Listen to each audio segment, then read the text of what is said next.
혼자의 끝에서 묻는다. 당신은 지금 살고 계신 그 집에서 혼자 죽을 준비가 되어 있습니까? 이 한마디는 나의 오랜 경험에서 나온 질문이다. 병원에서 수많은 사람을 보내드리며 나는 한 가지 공통점을 봤다.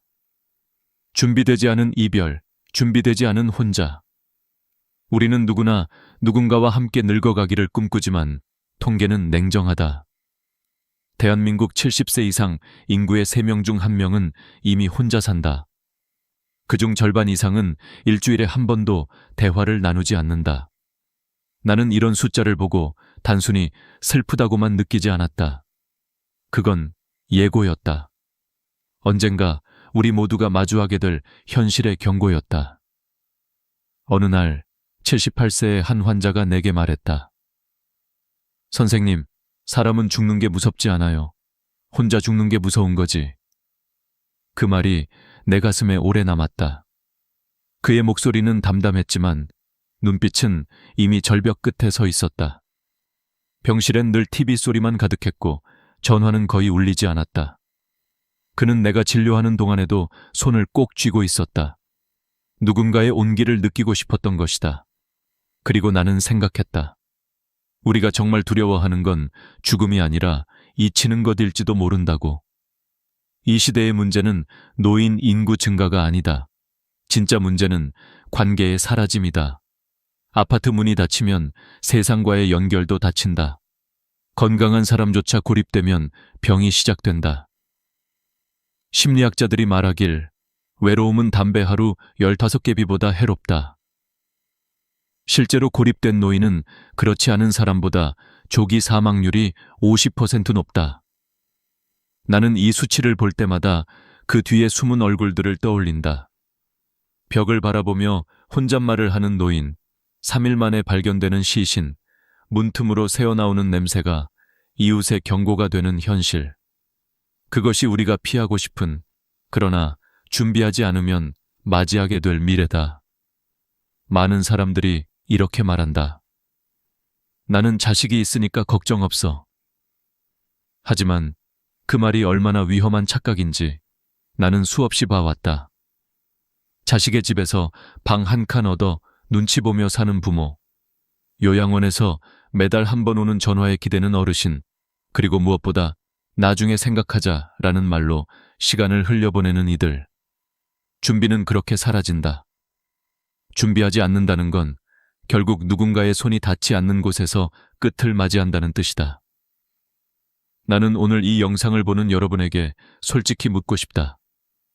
지금 혼자 있을 때 무섭지 않습니까?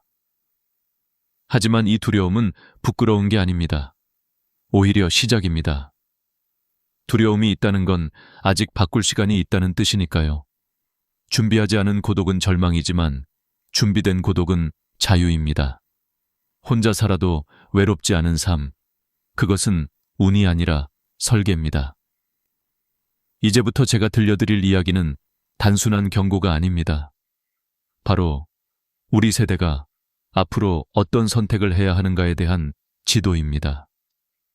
누군가는 산속의 고요 속에서 무너지고, 누군가는 화려한 시설 속에서 사라지고, 또 누군가는 작은 복지관 옆에서 새 삶을 시작했습니다. 이 세 사람의 이야기를 들으면 여러분은 반드시 스스로에게 묻게 될 겁니다. 나는 어떤 혼자가 될 것인가? 그 답을 찾기 위해 우리는 먼저 외로움의 실체를 마주해야 합니다. 그건 감정이 아니라 구조입니다. 인간은 관계 속에서 존재합니다. 연결이 끊어지면 존재도 희미해집니다. 오늘 나는 그 연결을 되찾는 첫걸음을 함께 걷고자 합니다. 이 이야기를 끝까지 듣는다면 여러분은 더 이상 혼자 늙는다는 것을 두려워하지 않게 될 겁니다.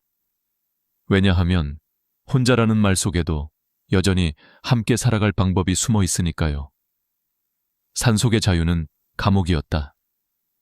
나는 오래전 윤정이 할머니를 만난 적이 있다. 남편을 먼저 보내고 자식들이 모시겠다고 했지만 할머니는 고개를 저었다.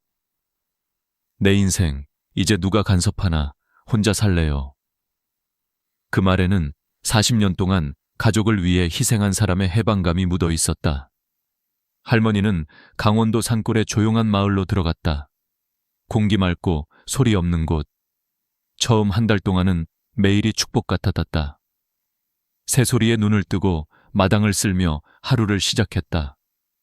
그때 할머니의 얼굴엔 오랜만에 자유라는 단어가 머물러 있었다. 하지만 그 자유는 길지 않았다. 석 달이 지나자 산의 고요함이 점점 무게로 변했다. 말 한마디 건넬 리가 없었다. 마트까지 차로 40분, 편의점은커녕 이웃집 불빛조차 멀었다. 할머니는 처음엔 그런 정막이 좋다고 했다. 그러나 어느 날부터인가 자신이 내는 숨소리조차 낯설게 들렸다. 텃밭을 가꾸며 흙냄새를 맡아도 마음이 메말랐다. 내 목소리가 점점 사라지는 것 같아요. 할머니는 나에게 그렇게 말했다. 그 후 어느 겨울밤이었다. 눈이 내리던 날 할머니는 갑자기 가슴 통증을 느꼈다. 손이 떨렸고 전화기를 찾는데 10분이 걸렸다. 119에 전화를 걸고도 구급차가 오기까지 50분이 걸렸다. 그 긴 시간 동안 할머니는 침대에 누워 천장을 바라봤다. 그리고 속삭였다. 이렇게 혼자 죽는구나. 다행히 그날은 심근경색 전조 증상이었고 목숨은 건졌다. 하지만 마음속에 무언가가 꺾였다. 그날 이후 할머니는 매일 해가 지면 불안해졌다. 바람 소리가 유령의 속삭임처럼 들렸고 창문이 흔들릴 때마다 심장이 덜컥했다. 그녀는 다시 서울로 돌아왔다. 병원에서 나를 만났을 때 할머니는 담담히 말했다. 혼자 사는 건 괜찮았어요. 근데 혼자만 있는 건 견딜 수가 없더라고요. 그 말은 내 머릿속에서 오래 울렸다. 혼자 사는 것과 혼자 남는 것은 다르다. 전자는 선택이지만 후자는 버림이다. 인간은 물리적으로 혼자 있어도 마음은 연결되어야 살아있다. 할머니의 이야기는 단지 한 사람의 실패담이 아니다. 그것은 우리 모두의 미래가 될 수 있는 경고다. 나는 요즘 산속에 집을 짓는 이들을 종종 본다. 조용한 삶, 자연 속의 여유를 꿈꾸지만 그곳엔 인간의 온기가 없다. 새소리와 바람이 아무리 맑아도 그것만으로 외로움은 덮이지 않는다. 고립은 자연이 아니라 관계의 부재에서 온다. 심리학자들은 고립 상태가 지속되면 뇌의 해마 부위가 위축되고 판단력과 기억력이 떨어진다고 말한다. 사람의 대화와 접촉이 줄면 세로토닌이 감소하고 불안 호르몬이 증가한다. 즉, 혼자 있는 시간이 길어질수록 인간은 자신을 잃어버린다. 나는 윤정이 할머니를 통해 자유의 착각을 배웠다. 자유는 아무도 간섭하지 않는 것이 아니라 나를 이해해주는 누군가가 존재하는 공간에서 시작된다. 할머니는 산속의 고요를 택했지만 그곳엔 대화도 웃음도 위로도 없었다. 결국 그 자유는 감옥이었다. 우리는 종종 혼자 사는 용기를 미화한다. 하지만 용기란 고립을 견디는 게 아니라 관계를 다시 맺으려 노력하는 힘이다. 진짜 자유는 혼자 있을 수 있는 공간이 아니라 외로워질 때 손 내밀 수 있는 거리에서 자란다. 할머니가 마지막으로 남긴 말이 있다. 이젠 마당이 아니라 사람이 보고 싶어요. 그 한 문장이 나에게 큰 울림을 줬다. 산보다 사람, 조용함보다 대화, 자유보다 연결. 그것이 우리가 정말 찾아야 할 삶의 방향이다. 안전한 감옥, 실버타운의 진실, 김동수 할아버지는 68세였다. 아내를 암으로 떠나보낸 뒤 처음엔 괜찮다고 했다. 나는 정리 잘하는 사람이야. 혼자서도 살 수 있어. 하지만 몇 달이 지나자 허전함이 집안을 가득 메웠다. 자식들은 걱정스레 말했다. 아버지, 이제 실버타운 들어가세요. 혼자 계시면 위험해요. 그 말은 사랑이었지만 동시에 권유이자 결정이었다. 그렇게 할아버지는 평생 모은 돈 중 5천만 원을 내고 고급 실버타운에 입주했다. 처음 2달은 천국 같았다. 식사 시간마다 따뜻한 밥이 나왔고 병원도 바로 옆이었다. 청소도, 빨래도, 심지어 약 복용 시간까지 관리해주는 시스템. 이렇게 편할 수가 있나? 할아버지는 처음엔 감탄했다. 그러나 반년이 지나자 이상한 공허함이 찾아왔다. 모든 게 완벽하게 돌아가는데 그 속에서 자신이 점점 사라지는 느낌이었다. 아침 7시 기상, 8시 조식, 10시 체조, 12시 점심, 2시 프로그램, 6시 저녁, 9시 취침. 모든 것이 정해져 있었다. 스스로 선택할 여지가 없었다. 심지어 그날의 식단도, 대화 주제도, 웃음의 타이밍조차 규칙 안에 있었다. 어느 날 할아버지는 거울을 보며 중얼거렸다. 나는 살고 있는 건가, 관리받고 있는 건가? 그 말은 가벼운 농담처럼 들렸지만 사실은 절규였다. 실버타운은 안전했다. 그러나 그 안전함이 그를 점점 투명하게 만들었다. 같은 옷, 같은 표정, 같은 대화. 그곳에는 젊은 사람의 웃음소리도 아이들의 울음소리도 없었다. 하루 종일 들리는 건 TV의 뉴스와 약 이름뿐이었다. 그 속에서 살아있다는 감각이 희미해졌다. 사람들은 편리함을 얻었지만 대신 스스로의 의지를 잃었다. 인간은 스스로 결정할 때 존재감을 느낀다. 그러나 실버타운의 구조는 그런 자유를 차단했다. 의사로서 나는 그와 같은 노인들을 많이 만났다. 그들의 공통점은 불안이 아니라 무감각이었다. 외로움보다 더 위험한 건 감정을 느끼지 못하는 상태다. 사람은 위험을 감지해야 피한다. 하지만 감각이 사라지면 그저 조용히 멈춘다. 그게 바로 안전한 죽음이다. 김동수 할아버지는 어느 날 결심했다. 나는 죽기 위해 여기 온 게 아니야. 그리고 계약금을 포기하고 그곳을 나왔다. 그날 그는 내게 말했다. 선생님, 실버타운은 편했어요. 근데 살아있다는 느낌이 없었어요. 그의 눈빛은 오히려 환하게 빛났다. 그는 다시 동네 슈퍼에서 물건을 사고 버스 정류장에서 낯선 이와 인사를 나누며 시장에서 물건값을 흥정했다. 그렇게 불편함이 돌아오자 삶도 돌아왔다. 이 이야기를 듣고 나는 깊이 생각했다. 우리는 편리함을 행복으로 착각한다. 하지만 노년의 행복은 시스템 속이 아니라 관계 속에서 피어난다. 인간의 뇌는 새로운 자극을 받을 때 살아난다. 의학적으로도 매일 같은 루틴은 뇌의 전두엽 활동을 둔화시킨다. 반대로 새로운 사람, 새로운 환경은 신경세포의 연결을 강화한다. 그래서 안전한 환경보다 살아있는 관계가 건강을 지킨다. 나는 이런 말을 자주 한다. 당신이 오늘 한 번이라도 누군가에게 인사했다면 당신의 뇌는 여전히 젊습니다. 김동수 할아버지는 그 사실을 몸으로 증명했다. 그는 완벽한 시설을 버리고 불완전한 삶을 택했다. 그리고 그 선택이 그를 다시 사람답게 만들었다. 우리는 종종 돌봄을 받는 걸 행복이라 생각하지만 진짜 행복은 관계 안에서 돌봄을 나누는 것이다. 누군가에게 의지하는 것이 아니라 서로를 기억하는 것이다. 실버타운은 안전했지만 기억이 사라진 곳이었다. 거기엔 매일 누군가 떠났고 그 빈자리를 아무도 말하지 않았다. 그 침묵이 진짜 고독이었다. 김동수 할아버지는 지금 작은 월세방에서 혼자 산다. 하지만 그는 매일 마트 직원에게 인사하고 공원 벤치에서 이웃과 차를 나눈다. 이게 내 세상이지. 그는 웃으며 말했다. 나는 그를 보며 깨달았다. 혼자 살아도 세상과 연결되어 있다면 인간은 결코 혼자가 아니다. 복지관 근처의 기적 박순옥 할머니는 71세였다. 남편과 사별한 후 아무도 모르게 오랫동안 혼자 살 준비를 해왔다. 누구에게 기대면 언젠가는 실망하게 되니까요. 그녀는 그렇게 담담히 말했다. 하지만 그녀의 혼자됨은 윤정희 할머니나 김동수 할아버지와 달랐다.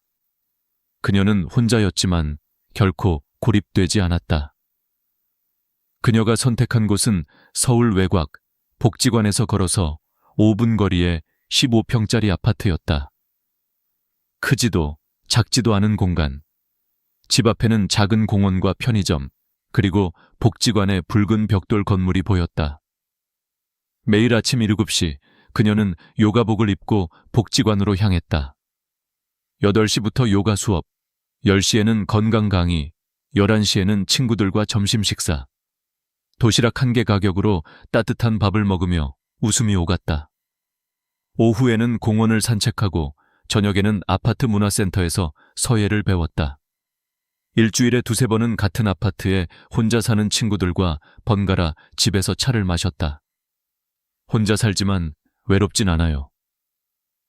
그녀는 그렇게 말했다. 매일 인사할 사람이 있고 기다려주는 곳이 있으니까요. 그 말 속엔 삶의 질서가 있었다. 인간에게 필요한 건 공간이 아니라 관계의 리듬이었다. 나는 복지관을 노년의 생명줄이라고 부른다. 그곳엔 프로그램만 있는 게 아니다. 역할이 있다. 누군가는 봉사자로, 누군가는 학습자로, 또 누군가는 친구로 존재한다. 심리학 연구에 따르면 이런 역할감은 노년 우울증을 60% 이상 감소시킨다. 뇌과학자들은 말한다. 매일 다른 사람과 대화하는 행위가 해마와 전두엽을 활성화시킨다. 박순옥 할머니의 일상은 그 증거였다. 그녀는 내게 이렇게 말했다. 몸이 좀 아파도 복지관에 가면 다 낫는 것 같아요. 그건 단순한 기분이 아니라 과학이었다.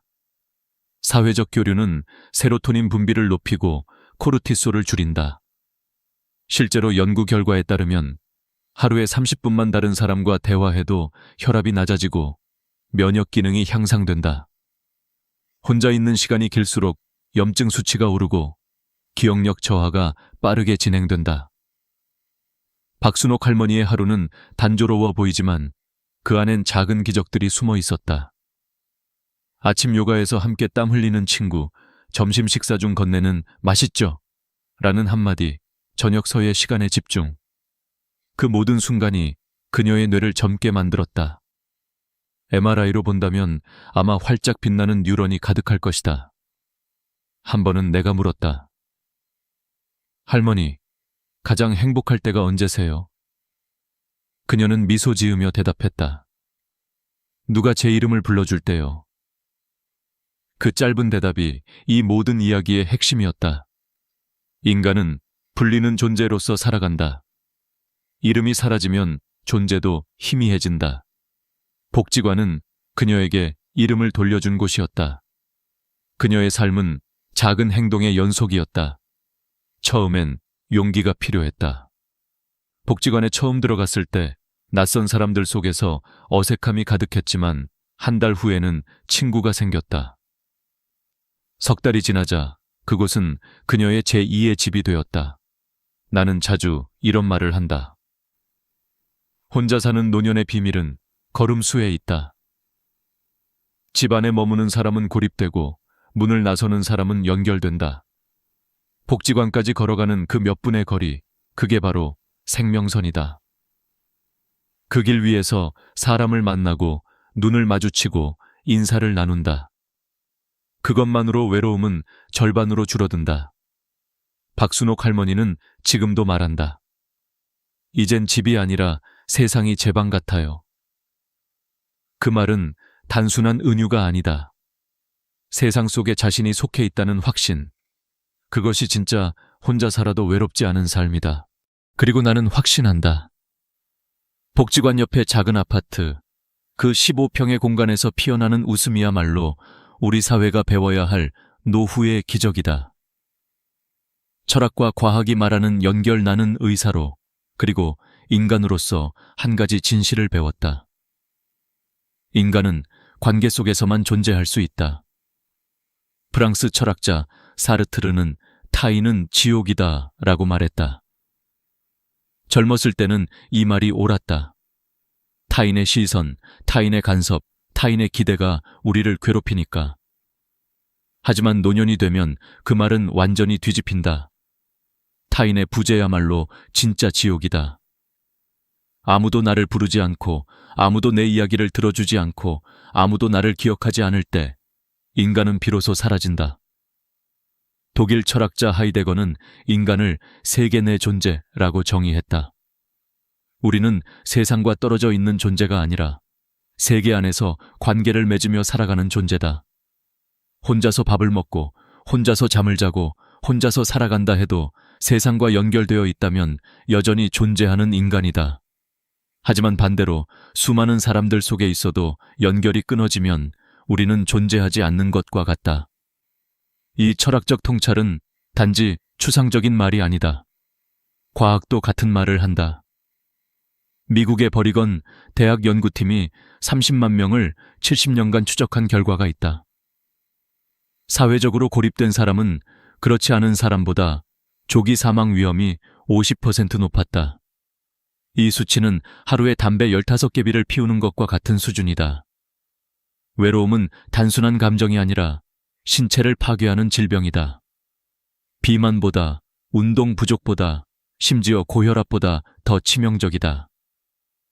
MRI로 본 외로운 노인의 뇌는 실제로 위축되어 있다. 특히 기억과 판단을 담당하는 해마와 전두엽 부위가 줄어든다.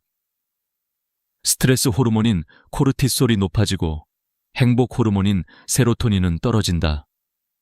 그 결과 면역력이 약해지고 염증 수치가 상승한다. 반대로 매일 누군가와 대화하고 함께 식사하는 노인의 뇌는 나이가 들어도 활발하게 작동한다. 새로운 대화와 관계는 신경세포를 자극해 뇌의 성장 호르몬을 분비시킨다. 나는 병원에서 이런 사례를 많이 본다. 비슷한 나이, 비슷한 질병이라도 사람과 어울리는 노인과 혼자 있는 노인의 회복 속도는 완전히 다르다. 대화가 있는 노인은 상처가 2배 빠르게 낫고 수면의 질이 훨씬 높다. 그들의 혈압은 낮고 스트레스 지표는 안정적이다. 단순히 마음이 즐거워서가 아니라 과학적으로 몸이 그렇게 반응한다. 연결은 생명이다. 나는 이런 질문을 자주 던진다. 여러분은 오늘 누군가의 이름을 불렀습니까? 그 질문은 단순한 인사가 아니다. 이름을 부른다는 건 상대의 존재를 인정한다는 뜻이다. 그리고 그 순간 나 또한 존재하는 사람이 된다. 사회적 관계란 결국 서로를 기억해주는 약속이다. 그러나 우리는 점점 더 혼자 사는 시대를 향해 간다. 2040년이 되면 대한민국 인구의 35%가 노인이다. 그중 절반은 혼자 산다. 2천만 명이 넘는 노인이 혼자 있는 사회. 이건 단순한 통계가 아니다. 국가의 방향과 인간의 존엄이 걸린 문제다. 일본은 이미 노인 공동체 마을을 만들었다. 네덜란드에는 호게베이크라는 치매 마을이 있고 덴마크에는 세대 통합형 마을이 있다. 노인과 아이, 청년이 함께 살아가며 서로를 돌본다. 이제 우리도 질문을 바꿔야 한다. 어디서 혼자 살 것인가가 아니라 어떻게 혼자 살아도 연결될 것인가 라고. 집의 크기를 고민할 게 아니라 관계의 온도를 고민해야 한다. 누가 곁에 있느냐가 아니라 어떤 대화를 나누느냐가 중요하다. 나는 이 영상을 보는 여러분께 부탁드린다. 오늘 저녁 전화 한 통이라도 걸어보라. 오랜 친구든 이웃이든 상관없다. 잘 지내요? 라는 한마디가 누군가의 하루를 살리고 당신의 뇌를 젊게 만든다. 연결은 거창한 게 아니다. 그건 작은 습관이다. 인사하는 습관, 눈을 마주치는 습관, 함께 밥을 먹는 습관. 그것이 인간의 존엄을 지키는 가장 확실한 방법이다. 철학은 우리에게 의미를 가르치고 과학은 이유를 설명한다. 그리고 둘 다 이렇게 말한다. 인간은 연결될 때 가장 인간답다. 혼자서도 함께 사는 법, 우리는 결국 혼자가 된다. 그것이 슬픈 현실처럼 들리지만 사실은 자연의 순리다. 중요한 건 혼자가 되는 순간을 피하는 것이 아니라 혼자서도 연결될 수 있는 방법을 찾는 것이다. 내가 수많은 노년을 진료하고 상담하며 지켜본 결과 행복한 노년은 크거나 화려한 집에서 만들어지지 않는다. 오히려 작고 단순하지만 따뜻한 관계가 흐르는 곳에서 피어난다. 그래서 나는 여러분께 새송이의 노후의 꽃을 소개하고 싶다. 이미 말씀드린 3가지. 하지만 오늘은 조금 더 깊이 들여다보자. 첫 번째 꽃은 복지관 근처의 작은 아파트다. 이건 단순히 위치의 문제가 아니다. 걸어서 갈 수 있는 사회적 거리가 핵심이다. 복지관은 노인에게 단순한 기관이 아니라 하루를 설계해주는 시간표이자 공동체의 중심이다. 아침 요가, 점심 식사, 오후 교양 수업, 그리고 누군가와 마주치는 인사. 이런 일상의 반복이 뇌를 깨우고 심장을 움직이게 한다. 하루에 3,000걸음만이라도 집 밖으로 나가는 사람은 그렇지 않은 사람보다 우울증 발생률이 60% 낮다는 연구도 있다. 인간은 걷는 동안 생각하고 세상과 호흡한다. 복지관 옆집은 단순히 편리한 집이 아니라 살아있는 집이다. 두 번째 꽃은 공원 옆의 저층 아파트 2층이나 3층이다. 나이가 들면 계단 몇 개도 벽처럼 느껴진다. 그러나 이 작은 높이는 독립을 지켜주는 상징이다. 엘리베이터가 고장나도 걱정 없고 정전이 되어도 발로 세상을 오르내릴 수 있다. 무엇보다 창밖으로 보이는 녹색 풍경은 마음의 약이다. 심리학 연구에 따르면 매일 30분 자연 속을 걷는 사람은 그렇지 않은 사람보다 스트레스 수치가 절반으로 낮다. 니체는 말했다. 모든 위대한 생각은 걸으며 떠오른다. 걷는다는 건 단순한 운동이 아니라 자신과 대화하는 행위다. 공원 벤치에서 나란히 앉은 두 노인이 있었다. 둘 다 혼자 살지만 매일 같은 시간 같은 길을 걷는다. 오늘은 날씨가 좋네요. 어제보다 다리가 덜 아프시죠? 이런 사소한 대화가 그들의 하루를 지탱한다. 관계란 그런 것이다. 거창하지 않지만 그 덕에 하루를 버틸 수 있다. 세 번째 꽃은 자녀와 도보 10분 거리의 집이다. 가까우면서도 독립적인 거리. 이건 단순한 부동산 전략이 아니라 철학이다. 독일 철학자 쇼펜하워는 고슴도치 딜레마를 이야기했다. 서로 너무 가까우면 찔리고 너무 멀면 얼어 죽는다. 부모와 자식의 관계도 같다. 같은 집에 살면 서로 상처받고 너무 멀면 서로 잊힌다. 10분 거리, 그것이 사랑의 거리다. 필요할 땐 금방 달려갈 수 있고 일상은 각자 지킬 수 있다. 이 거리에는 존중이 있다. 부모는 자식을 통제하지 않고 자식은 부모를 부담스러워하지 않는다. 그런 거리가 사랑을 오래 살게 한다. 프랑스 철학자 가브리엘 마르셀은 이렇게 말했다. 사랑한다는 것은 네가 죽지 않을 거라고 믿는 것이다. 가까운 곳에서 서로의 안부를 확인할 수 있는 삶, 그것이 진짜 효도이자 서로를 지키는 방법이다. 이제 여러분께 묻겠다. 이 3가지 중 어떤 삶을 선택하시겠습니까? 복지관 근처의 집, 공원 옆의 집, 아니면 자녀와 10분 거리의 집. 어느 것이든 정답은 없다. 중요한 건 생각이 아니라 실행이다. 지금 바로 인터넷을 켜서 당신이 사는 지역의 복지관을 검색해보라. 근처 아파트의 시세를 살펴보고 직접 걸어보라. 공원의 길을 걸으며 벤치에 술을 세워보라. 자녀와 커피 한잔하며 미래를 솔직히 이야기해보라. 준비는 거창하지 않다. 그것은 발걸음 하나, 전화 한 통, 대화 한 번에서 시작된다. 혼자 사는 노년이 두렵지 않다. 준비되지 않은 노년이 두려운 것이다. 준비된 혼자살이는 자유다. 고립이 아니라 선택이고 외로움이 아니라 평화다. 삶의 마지막 10년을 기다림이 아닌 살아있음으로 채우기 위해서는 지금 행동해야 한다. 이 영상을 보고 있다면 지금이 바로 그 첫걸음이다. 당신이 혼자서도 웃을 수 있는 세상. 당신의 이름이 잊히지 않는 삶. 그것이 우리가 함께 만들어야 할 미래다. 오늘 영상이 마음에 닿았다면 댓글에 적어주세요. 나는 준비하겠습니다. 그리고 구독과 좋아요를 눌러주시면 이 이야기는 계속될 것입니다. 나는 약속드립니다. 당신이 혼자 살아도 외롭지 않은 그날까지 나는 함께 걷겠습니다.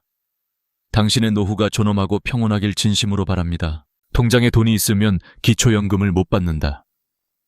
이 말 정말 사실일까요? 수십 년을 성실하게 일하며 모은 노후 자금이 오히려 내 발목을 잡는다는 이야기를 처음 들었을 때 나 역시 믿기지 않았습니다. 하지만 현실은 달랐습니다. 전국 곳곳에서 돈이 있어서 연금을 못 받는 어르신들이 한둘이 아니었습니다. 그렇다면 정말 통장에 돈이 있으면 방법이 없는 걸까요? 아닙니다. 방법은 있습니다. 단지 그 방법을 알고 있느냐, 모르느냐의 차이일 뿐이죠. 며칠 전 내게 한 통의 전화를 건 어르신이 계셨습니다. 선생님, 저는 통장에 2천만 원이 있는데요. 그것 때문에 연금을 못 받는다고 하네요. 이 돈은 그냥 아플 때 쓰려고 남겨둔 건데요. 목소리에는 억울함이 가득했습니다. 평생 허리 굽혀 일하며 모은 돈이었고 그 돈은 자신을 위해 남겨둔 최소한의 안전망이었습니다. 그런데 그 돈이 오히려 불이익의 이유가 된다는 건 너무나도 부당하게 들렸죠. 많은 어르신들이 이렇게 생각하십니다. 나는 부자가 아니니까 당연히 받을 수 있겠지. 그러나 기초연금 제도의 계산 방식은 단순하지 않습니다. 통장에 돈이 조금이라도 있으면 그 돈이 가상의 소득으로 계산되어 버립니다. 실제로는 이자를 거의 받지 않더라도 연금공단은 그 돈이 매달 일정한 소득을 만들어낸다고 간주합니다. 결국 실제보다 소득이 높게 평가되어 연금 기준을 초과하게 되는 거죠. 이 문제는 단순한 숫자의 문제가 아닙니다. 평생 근면하게 살아온 사람에게 당신은 돈이 있으니 지원 대상이 아닙니다. 라고 말하는 제도적 모순입니다. 하지만 오늘 이 이야기를 듣고 계신다면 적어도 한 가지는 확실히 아셔야 합니다. 통장에 돈이 있다고 해서 반드시 기초연금을 포기해야 하는 건 아니라는 것. 이 사실을 아는 순간 당신의 노후는 완전히 달라질 수 있습니다. 나는 지난 20년간 8,000명이 넘는 어르신들의 재정 상담을 해왔습니다. 그중 80% 이상이 통장 관리 방식 하나만 바꿔서 문제를 해결했습니다. 어떤 분은 3천만 원을 그대로 유지하면서도 매달 34만 원의 기초연금을 받게 되었습니다. 그분이 나에게 처음 하신 말이 아직도 기억납니다. 선생님, 돈도 그대로 있고 연금도 받는다니 이게 진짜 가능한 일이군요. 그렇습니다. 가능한 일입니다. 단, 비밀은 법과 제도를 이해하고 그 틈을 현명하게 활용하는 것에 있습니다. 불법도 편법도 아닙니다. 정부가 정한 기준 안에서 합리적으로 자신을 보호하는 방법이죠. 우리 세대는 언제나 성실함으로 살아왔습니다. 그러나 요즘 세상은 정보를 아는 사람과 모르는 사람 사이의 격차가 더 크다는 사실 느끼신 적 있으실 겁니다. 한 가지 묻고 싶습니다. 여러분은 평생 모은 돈을 다 써야만 연금을 받을 수 있다고 생각하십니까?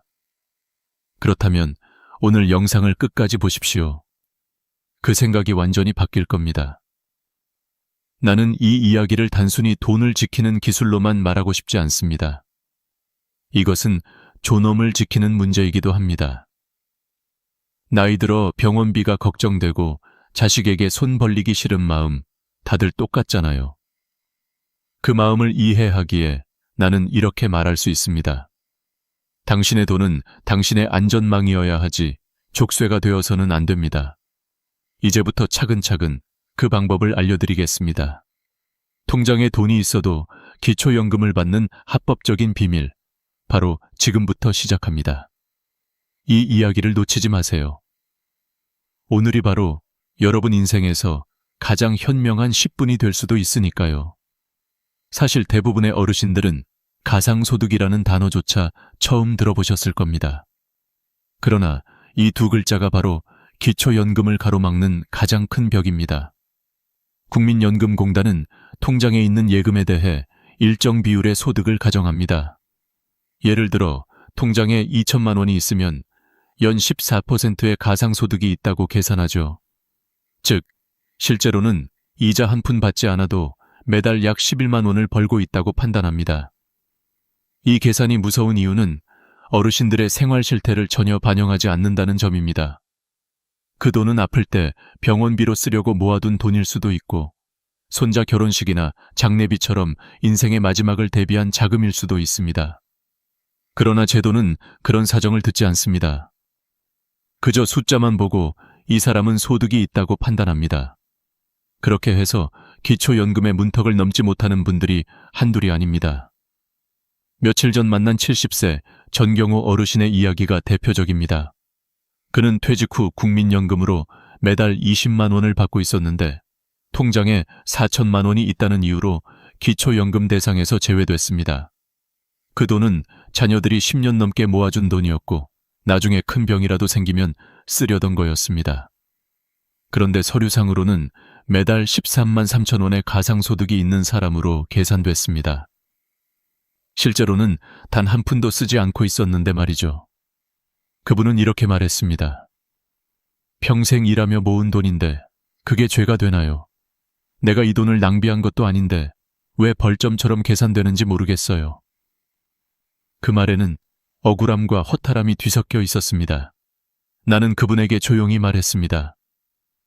할아버지, 잘못은 할아버지에게 있는 게 아닙니다. 제도는 항상 평균을 기준으로 계산합니다.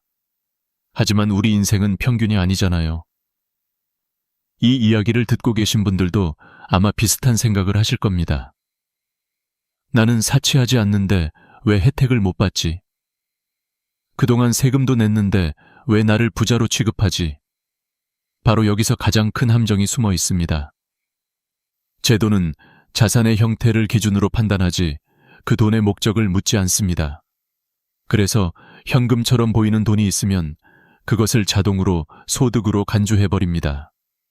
그러나 희망은 있습니다. 바로 이 함정을 이해하면 그 틈에서 벗어날 방법이 생기기 때문입니다.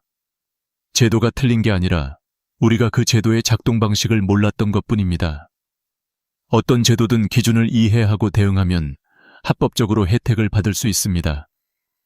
나는 상담을 하며 늘 이런 말을 합니다. 제도는 차가운 숫자지만 그 숫자를 읽는 사람의 마음은 따뜻해야 합니다. 그래서 나는 어르신들의 이야기를 들으며 단순한 계산이 아니라 생활 속의 해법을 찾았습니다. 통장에 돈을 지키면서도 연금을 받을 수 있는 그 길, 이미 수많은 분들이 성공했습니다. 오늘 제가 여러분께 드릴 이야기는 단순한 팁이 아닙니다. 그것은 삶의 전략입니다. 은퇴 후에도 자신의 재산을 지키며 국가의 도움을 받는 방법, 다시 말해 정보를 아는 자의 생존법입니다.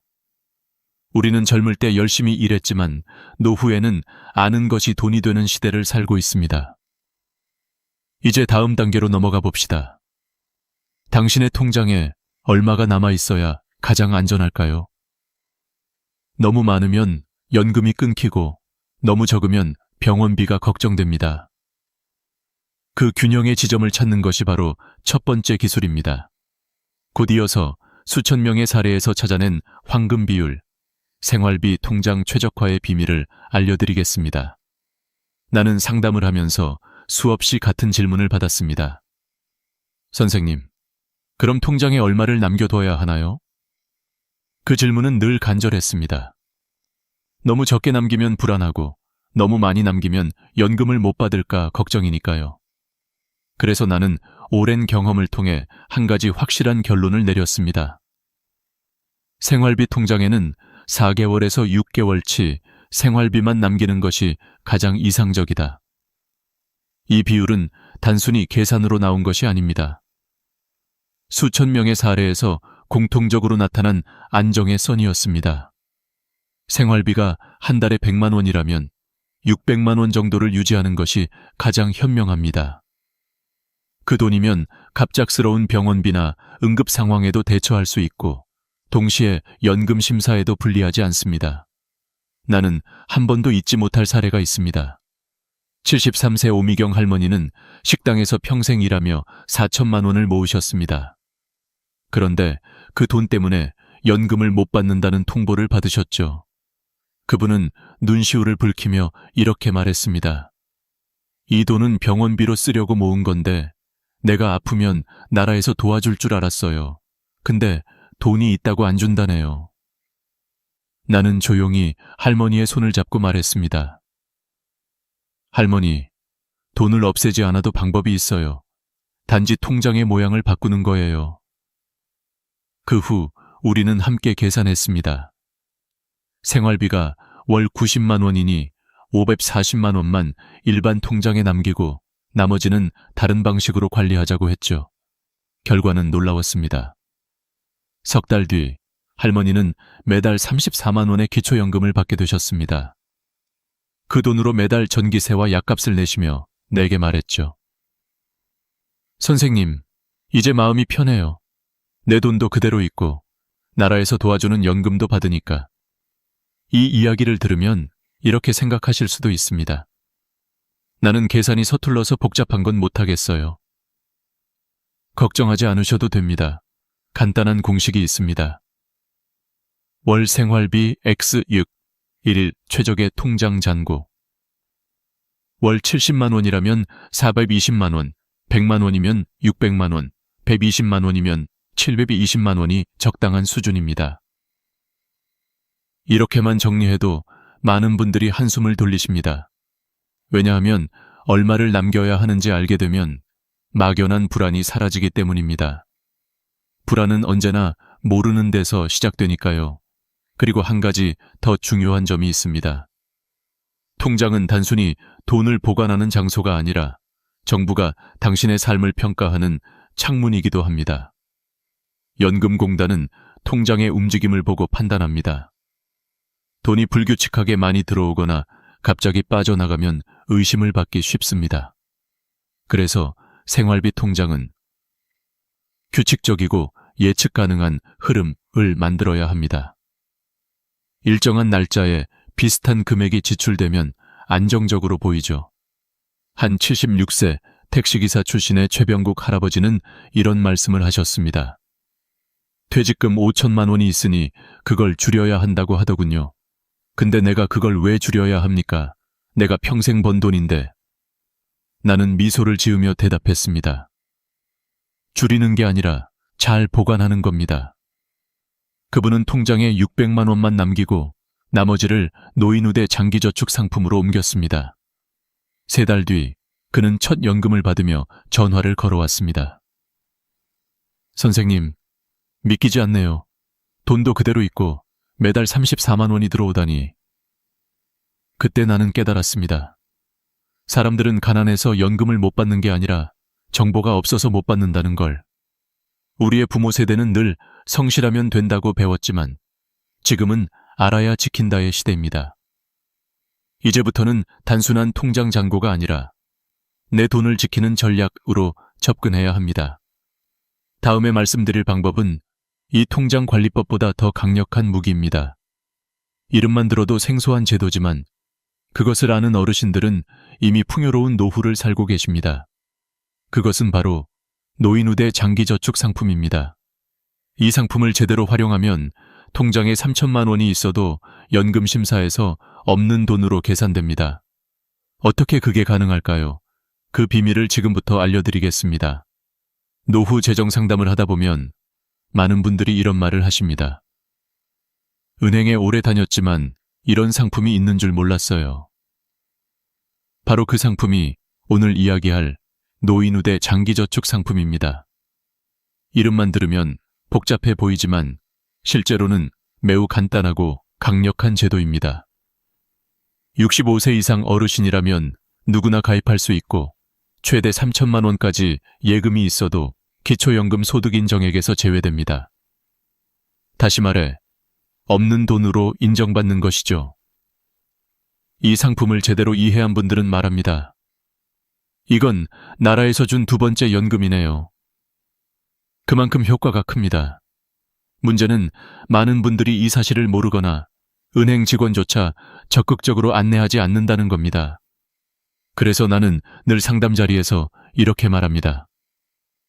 세상에는 모르면 손해보는 제도가 있고 아는 순간 인생이 달라지는 제도가 있습니다. 이건 후자입니다.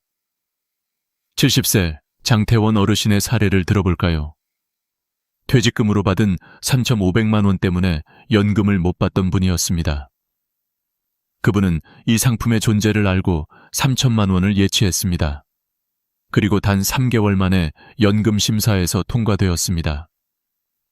선생님, 저는 이제야 세상이 조금은 공평하다고 느껴요.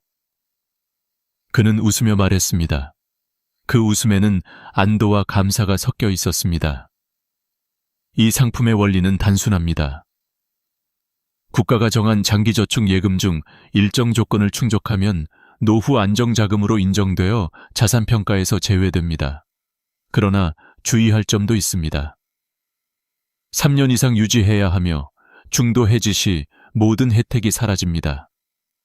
또 만기 후 자동 갱신이 되지 않는 경우도 많으니 반드시 은행에 확인해야 합니다.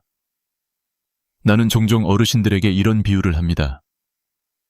이 상품은 숨겨진 금고와 같습니다. 누구에게도 불법이 아니고 언제든 꺼내 쓸 수 있지만 일정 기간 동안은 그대로 두는 게 가장 안전합니다. 실제로 이 제도를 이용한 분들 중에는 10년 넘게 연금을 꾸준히 받고 있는 사례도 많습니다. 여기서 중요한 건 돈을 어디에 두느냐보다 돈의 목적을 명확히 하는 것입니다. 예를 들어 병원비나 노후 생활비로 지정해두면 심사에서 의심받을 이유가 없습니다. 하지만 목적이 불분명하거나 갑작스럽게 자금이 이동하면 공단은 그 돈을 활동성 자산으로 간주합니다. 그러면 다시 문제가 생기죠. 나는 이런 부분을 이야기할 때마다 늘 덧붙입니다. 돈을 지키는 데엔 기술이 필요하지만 그 기술의 핵심은 정직입니다. 제도가 허용한 범위 안에서 투명하게 준비하는 것이 가장 강력한 전략입니다. 불법은 단기적 이익을 줄 수 있지만 결국 모든 것을 잃게 만듭니다. 반면 합법적인 정보와 전략은 평생의 안정이 됩니다. 어느 날 상담소로 오신 68세 김윤자 할머니는 내게 이렇게 물었습니다. 선생님, 이렇게까지 해야 하나요? 그냥 포기하면 속 편하지 않을까요? 나는 잠시 생각하다가 웃으며 대답했습니다. 할머니, 포기란 돈이 없을 때 하는 게 아닙니다. 방법이 없을 때 하는 겁니다. 근데 지금은 방법이 있잖아요. 그날 이후 김윤자 할머니는 통장 관리를 다시 시작했고 반년 뒤 연금을 받게 되셨습니다. 그분이 내게 보낸 편지의 한 문장이 아직도 마음에 남습니다. 내 인생에서 제일 잘한 일은 포기하지 않은 거였어요. 그 문장을 읽으며 나는 다시 한번 확신했습니다. 제도는 완벽하지 않지만 준비한 사람에게는 기회를 줍니다. 노인우대 장기저축은 단지 돈을 숨기는 기술이 아닙니다. 그것은 미래를 지키는 약속입니다. 나이를 먹어도 안정된 수입이 있다는 확신은 삶의 태도를 바꿉니다. 마음의 평화는 숫자보다 훨씬 큰 자산이니까요. 이제 다음으로 넘어가겠습니다. 지금까지는 돈을 보관하는 기술을 이야기했다면 이제부터는 돈을 움직이는 지혜를 나누려 합니다. 많은 분들이 여기서 실수합니다. 갑자기 현금을 인출하거나 자녀에게 돈을 건네면서 의심을 사죠. 합법적인 방법으로 준비하지 않으면 오히려 모든 노력이 무너질 수 있습니다. 다음 이야기에서는 합법적인 증여와 자산 이동의 원칙, 그리고 수십 명의 실패와 성공 사례를 바탕으로 한 진짜 노후의 지혜를 알려드리겠습니다. 많은 어르신들이 기초연금을 준비하다가 마지막 단계에서 실패합니다. 이유는 단순합니다. 좋은 의도라도 절차를 몰라서입니다. 예를 들어 자녀에게 돈을 나눠주며 이제 내 통장에 돈이 없으니 연금 받을 수 있겠지라고 생각하죠. 하지만 결과는 정반대입니다. 갑작스러운 큰 금액의 이체나 현금 인출은 모두 시스템에 기록됩니다. 국민연금공단은 최근 5년치 금융거래 내역을 조회할 수 있기 때문입니다. 실제로는 선물처럼 준 돈이더라도 증빙이 없으면 자산 은닉으로 의심받습니다. 나는 이런 사례를 수도 없이 봤습니다. 76세 김영철 어르신은 아들에게 결혼자금 명목으로 2천만 원을 주셨습니다. 좋은 마음이었죠. 그런데 연금 신청에서 기각되었습니다. 이유는 갑작스러운 자금 이동. 결국 김 어르신은 다시 증여세 신고를 하고 그 과정을 증명한 뒤 6개월 뒤에야 연금을 받을 수 있었습니다. 그는 내게 이렇게 말했습니다. 이런 건 왜 아무도 안 알려주나요? 내가 나쁜 일 한 것도 아닌데. 그렇습니다. 아무도 알려주지 않습니다. 그래서 내가 이렇게 이야기하는 이유가 있습니다. 정직한 방법으로 준비한 사람만이 끝까지 웃습니다. 자녀에게 증여를 하려면 한 가지 원칙만 기억하세요. 10년 동안 5천만 원까지는 세금이 면제되지만 신고는 꼭 해야 한다는 것. 이걸 모르는 분들이 많습니다. 국세청 홈페이지나 가까운 세무서에서 간단히 신고할 수 있고 기록만 남겨두면 그 돈은 의심 대상에서 벗어납니다. 또 한 가지 중요한 점은 시간입니다. 갑작스러운 변화는 언제나 위험합니다. 연금 신청을 계획하신다면 최소 3개월에서 6개월 전부터 자산을 정리해야 합니다. 통장에서 매달 일정 금액씩 천천히 이체하면 훨씬 자연스럽게 보입니다. 제도는 패턴을 봅니다. 천천히, 일정하게, 합리적인 사유를 가지고 움직이면 의심받지 않습니다. 한 73세 강미영 할머니의 사례가 기억납니다. 연금 신청 일주일 전에 통장에서 1천만 원을 인출하셨습니다. 신청 전에 줄여놔야 한다고 들어서요. 그러나 결과는 기각이었습니다. 이유는 비정상 거래 패턴. 결국 그녀는 6개월 뒤 계획적으로 다시 준비하여 성공했습니다. 할머니는 내게 이렇게 말했죠. 그땐 몰랐어요. 서두르다 보니 오히려 손해였네요. 내가 강조하고 싶은 건 단 하나입니다. 모든 과정은 투명해야 한다는 것. 돈을 옮길 땐 이유가 필요하고 그 이유를 설명할 수 있어야 합니다. 그게 합법적인 지혜입니다. 그리고 또 하나, 부부가 함께 사는 경우라면 반드시 공동 관리를 해야 합니다. 왜냐하면 부부가 각각 신청하더라도 평가 기준은 합산되기 때문이죠. 실제로 68세 김영수 어르신과 65세 이명자 할머니 부부는 처음엔 각각 신청했다가 실패했습니다. 이유는 간단했습니다. 합산 자산이 기준을 넘었기 때문이죠. 그 후 우리는 전략을 바꿨습니다. 생활비 통장은 하나로 통합하고 각자 노인우대 장기저축에 가입했습니다. 그리고 집수리에 일부 자금을 사용했죠. 몇 달 후 두 분 모두 연금을 받게 되셨습니다. 둘이 합쳐 매달 68만 원이 들어오니 이젠 마음이 편해요. 그분은 웃으며 말했습니다. 이처럼 모든 방법에는 법의 틀 안에서 움직이는 리듬이 있습니다. 이 리듬을 이해하면 더 이상 제도가 두렵지 않습니다. 세상은 복잡하지만 정직하게 준비한 사람을 지켜줍니다. 그런데 이 모든 이야기를 들으며 혹시 이런 생각이 드시진 않으셨나요? 나는 너무 늦은 거 아닐까? 그 질문에 나는 단호하게 말합니다. 늦었다고 생각할 때가 가장 빠른 때입니다. 80세 김순자 할머니가 나에게 그 말을 했습니다. 선생님, 난 이제 늦었다고 생각했어요. 근데 1년 연금 받고 보니 그동안 손해본 게 너무 아깝네요. 그분은 연금으로 손자 손녀에게 용돈을 주고 오래된 틀니도 새로 맞추셨습니다. 작은 돈이지만 그 안에는 자신이 여전히 누군가에게 도움이 되는 존재라는 자부심이 담겨 있었죠. 그 미소가 나에게는 어떤 금액보다 값졌습니다. 결국 연금은 돈 이상의 의미입니다. 그것은 삶의 존엄을 회복하는 장치입니다. 돈을 단순히 관리하는 게 아니라 내 삶을 계획하는 힘을 되찾는 과정입니다. 이제 마지막으로 오늘 배운 모든 전략을 종합해 봅시다. 통장 관리부터 증여, 주택 수리, 장기 저축까지 모든 과정에는 공통된 원리가 있습니다. 바로 미리 준비하는 사람만이 기회를 잡는다는 것.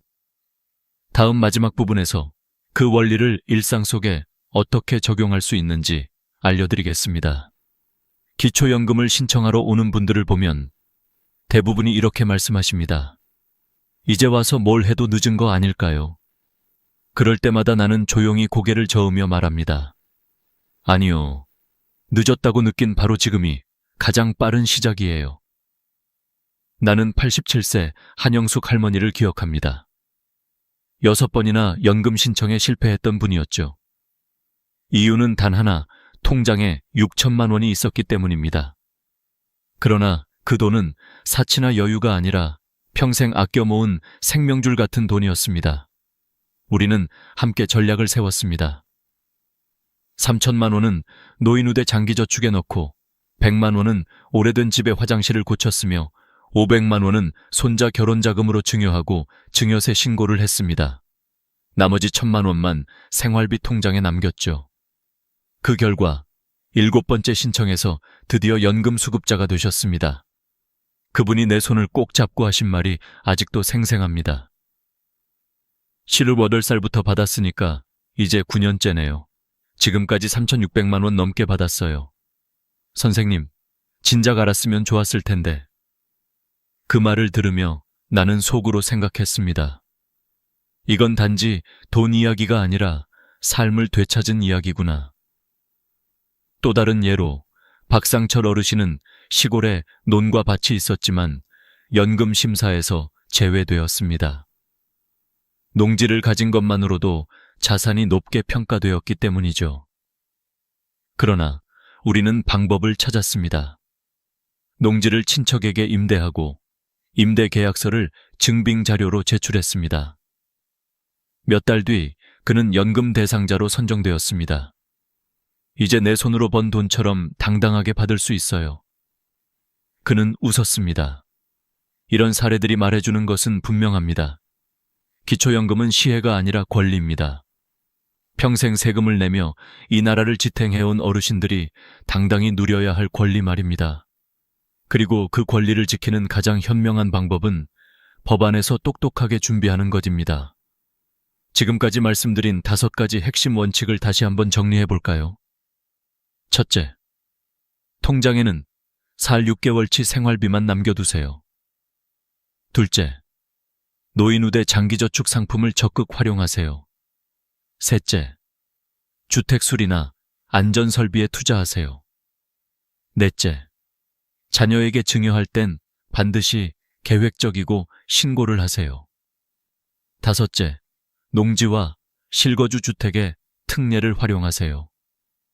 그리고 무엇보다 중요한 6번째 원칙이 있습니다. 모든 과정은 투명해야 하고 미리 준비해야 한다는 것. 연금 신청 1달 전에 갑자기 움직이는 건 위험합니다. 최소 3개월, 가능하면 6개월 전부터 계획을 세우세요. 자산 목록을 정리하고 각 통장의 용도를 명확히 하세요. 노후 자금은 장기저축으로, 생활비는 생활통장으로, 수리비는 따로 분리해두면 훨씬 깔끔합니다. 나는 늘 이렇게 말합니다.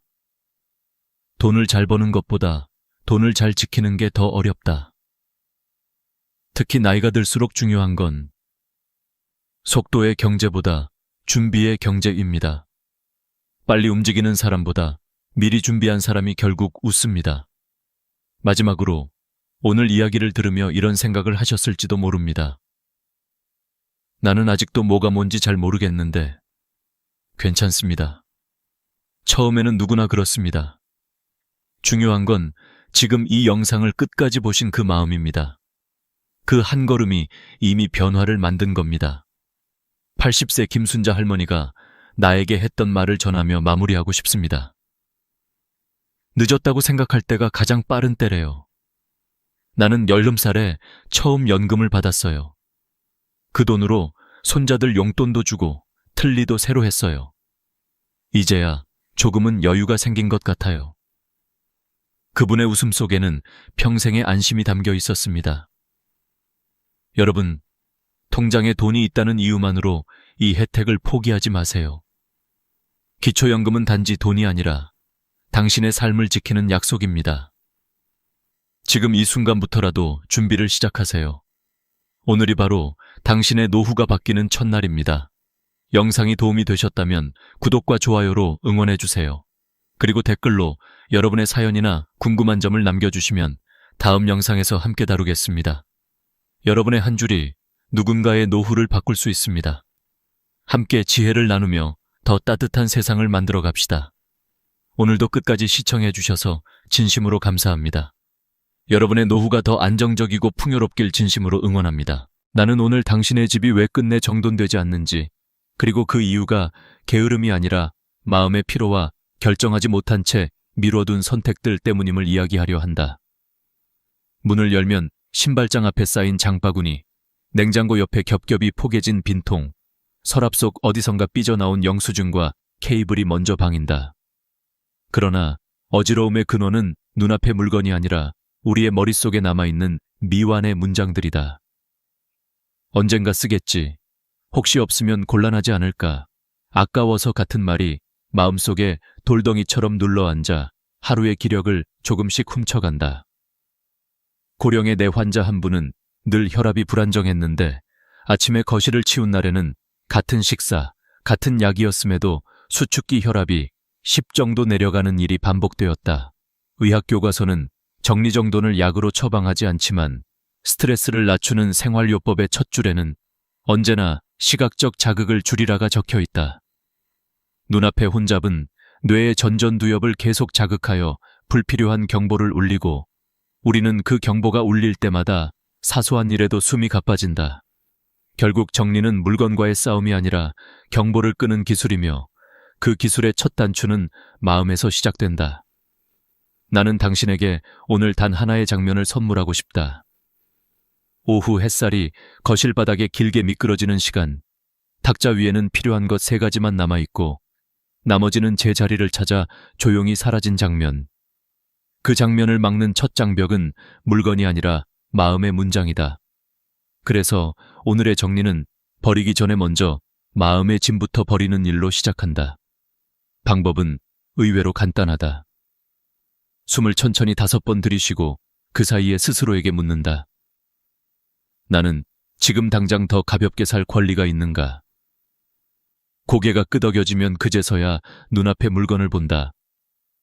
이 순서가 바뀌면 정리는 처벌이 되고 이 순서를 지키면 정리는 회복이 된다. 나는 오랫동안 노부모를 모시며 살았다. 어머니는 늘 좋은 날 손님 오면 쓰려고 새 수건을 넣어둔 서랍을 닫곤 하셨다. 그 서랍을 열 때마다 어머니의 표정엔 이상한 미소와 미묘한 죄책감이 함께 있었다. 좋은 것을 아끼며 사는 절약이 우리 세대의 미덕이었지만 아껴둔 마음은 종종 현재의 행복을 지나치게 절약하게 만든다. 그리고 그 절약의 그림자는 집안 구석구석에 먼지처럼 내려앉는다. 그래서 나는 어머니와 작은 실험을 했다. 새 수건을 꺼내 천물 세탁을 하고 그날 밤 바로 사용해보는 것. 다음 날 아침 어머니는 아무 말 없이 웃으셨다.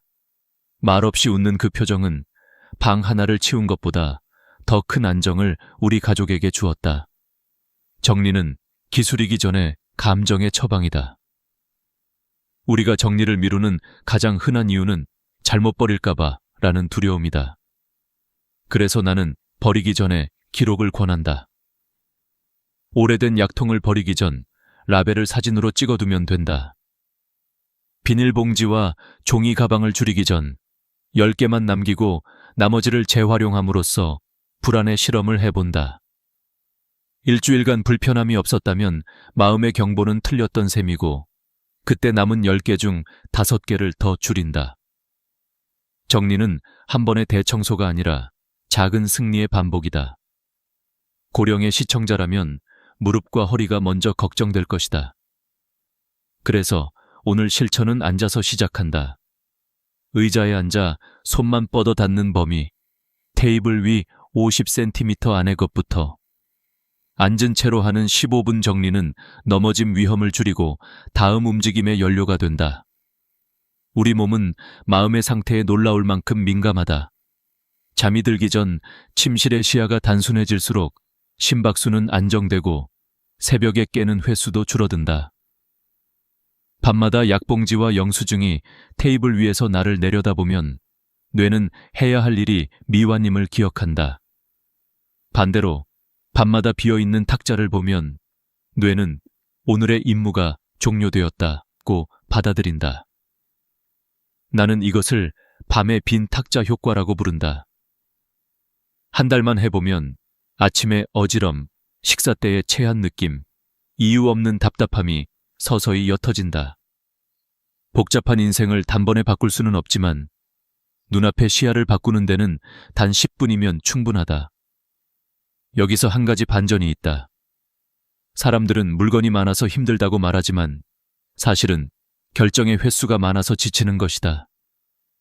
이 컵을 둘 것인가 버릴 것인가, 이 케이블은 어디에 둘 것인가, 내일도 사용할 것인가. 나이 들어 기억이 예전 같지 않다면 더더욱 결정을 아껴야 한다. 그래서 나는 3가지 원칙만 쓴다. 하나, 안전과 관련된 것은 무조건 오늘 결정한다. 부풀어 오른 배터리, 변색되고 긁힌 플라스틱 용기, 유통기한이 불분명한 약. 둘, 중복은 숫자로 제한한다. 수건 5, 장바구니 5, 종이가방 5. 셋, 감정이 붙은 물건은 사진으로 남기고 기능은 떠나보낸다. 이 3가지면 집의 80%는 저절로 해결된다. 나는 오늘 당신의 손을 잡고 단 한 곳만 함께 정리하고 싶다. 거실 탁자다. 탁자 위 물건을 모두 오른쪽으로 밀어 비운 뒤 3가지만 다시 올린다. 메모지 한 묶음, 볼펜 한 자루, 물컵 하나. 나머지는 제자리를 찾거나 떠나보낸다. 그리고 의자에 다시 앉아 조용히 호흡을 맞춘다. 이상하게도 그 순간 방이 한 뼘 넓어진다. 이것이 마음의 짐을 먼저 비우는 힘이다. 오늘 밤 빈 탁자를 마지막으로 한 번 더 바라보고 불을 끄자. 내일 아침 문을 열면 마음이 먼저 정리되어 있을 것이다. 당신은 더 이상 나는 정리를 못하는 사람이 아니라 나는 오늘도 나를 가볍게 만든 사람이 되어 있을 테니까. 마지막으로 자신에게 작은 약속을 하나 하자. 매일 같은 시간, 같은 장소, 같은 순서로 정리의 문장을 되풀이한다. 나는 지금 당장 더 가볍게 살 권리가 있다. 이 문장을 말한 뒤 25번 고르고 탁자 위를 확인한다. 그 5번의 호흡이 내 심장과 뇌에 보내는 신호는 생각보다 강력하다. 의학적 수치가 아니어도 우리는 몸이 먼저 안다. 어지럽던 방이 고요해질 때 내 심장도 고요해진다는 것을, 그 고요가 하루를 길게 늘려준다는 것을. 그러니 오늘은 큰 결심이 아니라 작은 반복으로 시작하자. 마음의 짐부터 버리면 8가지 물건은 물처럼 흘러가 제자리를 찾아간다. 그리고 당신의 삶은 생각보다 빨리 호텔 로비 같은 단순함을 닮아갈 것이다. 나는 종종 3-2-1 루틴을 권한다. 밤에 잠들기 전 3가지 시야 방해물을 치우고 아침 식사 전 2가지 안전 요소를 점검하며 점심 후 10가지를 떠나보내는 루틴이다. 시야 방해물 셋은 탁자 위 잡지, 광고지, 빈 컵처럼 눈에 걸리는 것들이다. 안전 요소 2은 전기 멀티탭의 스위치와 바닥의 걸림돌이다. 마지막 하나는 오늘 내 마음을 괴롭힌 물건 1가지다. 어제의 병원 영수증일 수도 있고 용도를 잃은 케이블일 수도 있다. 삶이 되어 돌아오는 이 리듬은 고령의 몸에도 부담이 적고 습관이 되면 약 먹듯 자연스럽게 따라온다. 불면을 호소하던 할아버지 한 분은 이 루틴을 2주 적용한 뒤 새벽각성이 줄었다고 말했다. 밤에 탁자와 바닥을 정리한 덕에 화장실을 가다가 걸려 넘어질까 하는 불안이 줄어들었고 그 불안이 줄자 잠이 깊어졌다는 소감이었다. 가끔은 가족의 반대가 가장 큰 난관이 된다. 아버지, 이건 버리면 안 돼요. 엄마, 나중에 필요할 수도 있잖아요. 갈등이 생기면 정리는 곧바로 멈춘다. 그래서 합의의 규칙이 필요하다. 첫째, 공용 공간 우선 원칙.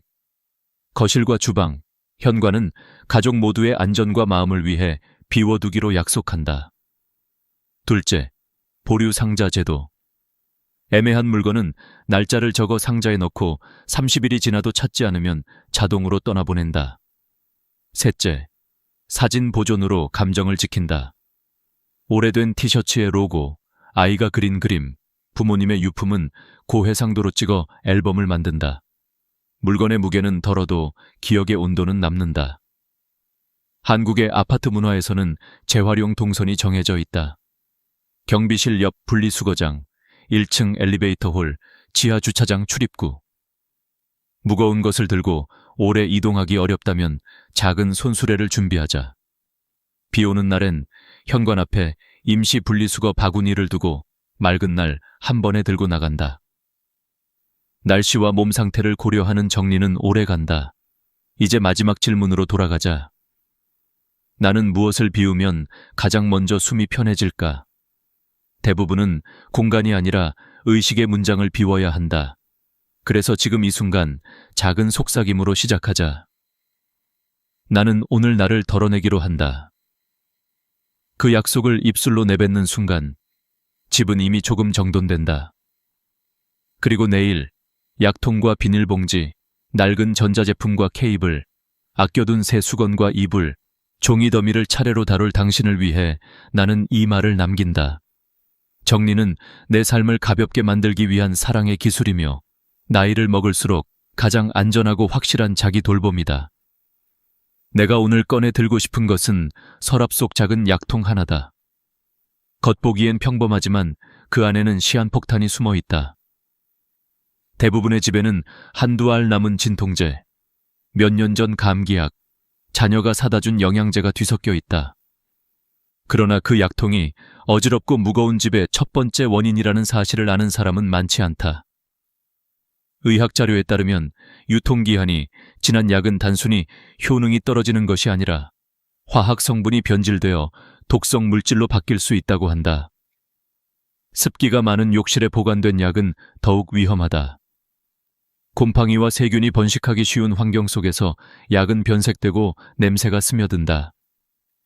한 대학병원 응급실의 통계에 따르면 지난 5년간 기한이 지난 약 복용으로 인한 위장장애 환자 중 60%가 60세 이상이었다. 기억력이 예전 같지 않아 약을 중복 복용하거나 포장을 뜯은 채 두었다 있는 경우가 많았기 때문이다. 우리는 종종 이 정도면 괜찮겠지라며 약통을 닫지만 그 방심이 건강을 갉아먹는다.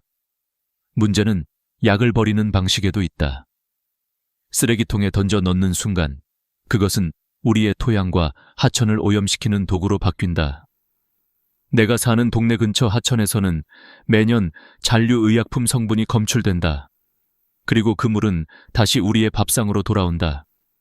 약을 제대로 버린다는 건 나의 건강뿐 아니라 다음 세대의 환경을 지키는 일이다.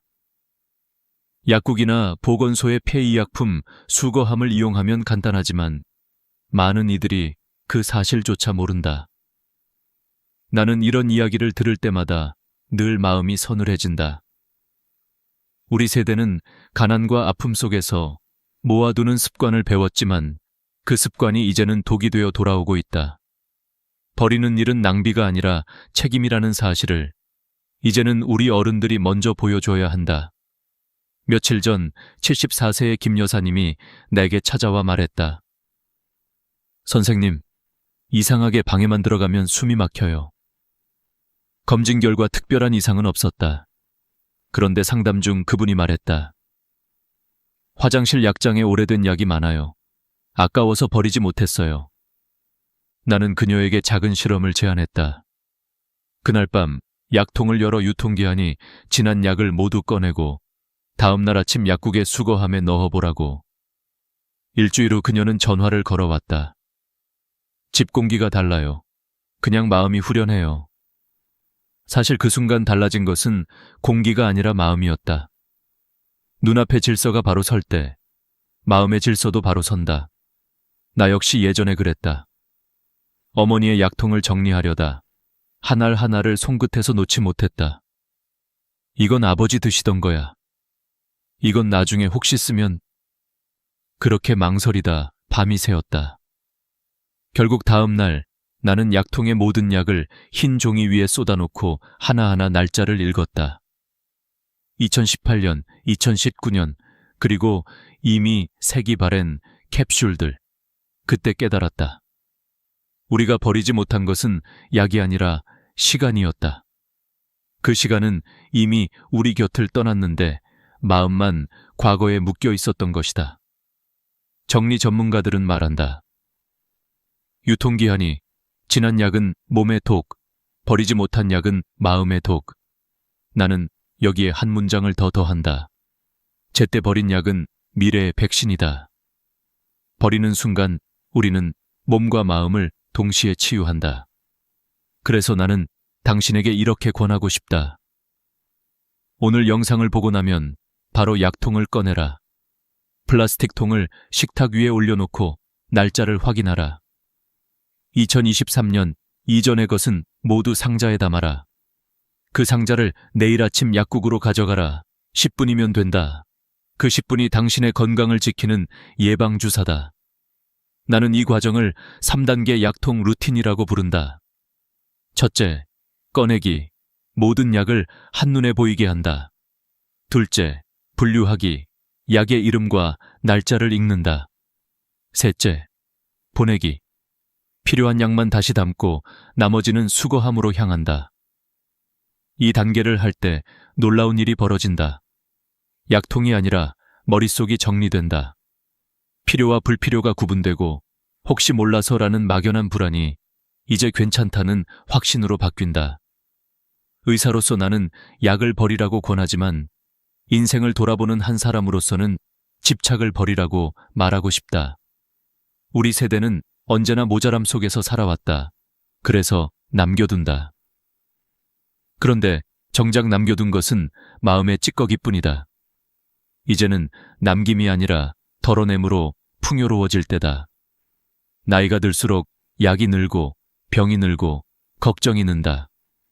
그러나 정리만큼은 줄일 수 있다. 버린다는 것은 단절이 아니라 정돈이다. 그 한 번의 정돈이 우리의 하루를 바꾸고 그 하루가 쌓여 삶을 바꾼다. 오늘 당신의 손끝에서 떠나는 한 알의 약이 내일 당신의 마음을 가볍게 만들 것이다. 그리고 그것이야말로 진짜 건강의 시작이다. 나는 이제 두 번째 방으로 당신을 초대하려 한다.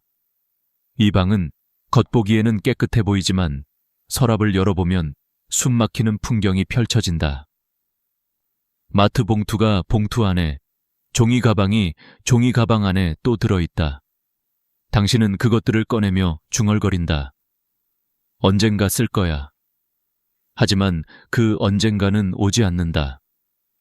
정리 전문가들의 조사에 따르면 한국 가정의 평균 비닐봉지 보유량은 120개, 종이 가방은 80개 이상이다. 1년에 실제 사용하는 양은 10개 미만이다. 나머지는 단지 혹시 없으면 곤란할까봐 라는 불안 때문에 존재한다.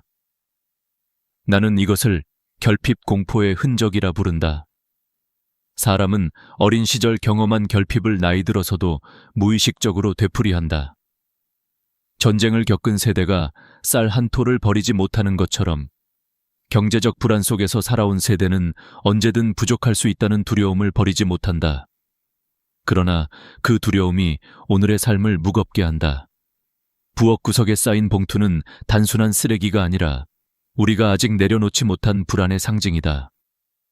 나는 이걸 불안의 박물관이라고 부르고 싶다. 어느 날 나는 아버지의 창고를 정리했다. 그곳엔 수십 년간 모은 종이 가방이 있었다. 백화점 로고가 바래고 손잡이가 끊어진 것들까지 깔끔히 접혀 있었다. 이걸 왜 이렇게 모으셨어요? 라고 묻자 아버지는 말했다. 나중에 누군가 선물 줄 때 쓸 수도 있잖냐. 그 말에 나는 잠시 말을 잃었다. 그 선물을 줄 누군가는 이미 떠났고 아버지의 손은 더 이상 무거운 쇼핑백을 들 힘이 없었다. 그때 깨달았다. 우리는 나중을 위해 살다가 지금을 잃는다. 그래서 나는 작은 규칙을 세웠다. 10개의 법칙. 비닐봉지는 10개, 종이 가방은 10개만 남긴다. 그 이상은 나를 위해서가 아니라 과거의 나를 위해 쌓인 짐이다. 실제로 이 규칙을 적용하면 놀라운 변화가 일어난다. 30개의 봉투를 줄이면 부엌 서랍 하나가 비워지고 거기에는 새로운 여유가 들어온다. 그 여유는 단순히 공간이 아니라 마음의 여백이다. 비닐봉지를 버릴 때는 미련이 남지 않도록 순서를 지키면 좋다. 먼저 크기별로 나눈다. 큰 것 5, 작은 것 5. 다음으로 상태를 본다. 찢어진 것은 즉시 버리고 깨끗한 것만 접어서 남긴다. 이렇게 정리하면 남는 것은 단 10개. 그 과정에서 불안이 고요로 바뀌는 것을 느낄 것이다. 손으로 봉투를 접는 행위는 명상과 비슷하다. 마음이 정리될수록 손끝의 움직임이 부드러워진다. 나는 한 방송에서 심리학자가 한 말을 잊지 못한다.